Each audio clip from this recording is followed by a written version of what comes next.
جماعت اسلامی نے گندم کی خریداری کے لیے پنجاب اور وفاق کو 4 دن کا الٹیمیٹم دے دیا۔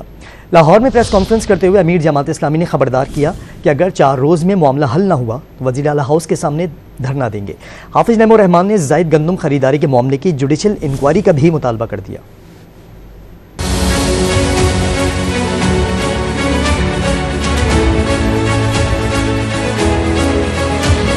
4 دن میں اگر آپ اپنی اس پالیسی کو ریوائز نہیں کرتے، فیصلہ واپس نہیں لیتے خریداری نہ کرنے کا اور ریٹ پراپر طریقے سے نہیں کرتے، پھر ہم وزیر اعلیٰ ہاؤس پر دھرنے کا، احتجاج کا، گھیراؤ کا اعلان کریں گے۔ یہ کون سا طریقہ ہے کہ اگر کسان احتجاج کرنے کی کال دے تو آپ ان کی گرفتاریاں کرنا شروع کر دیں، آپ چھاپے مارنا شروع کر دیں؟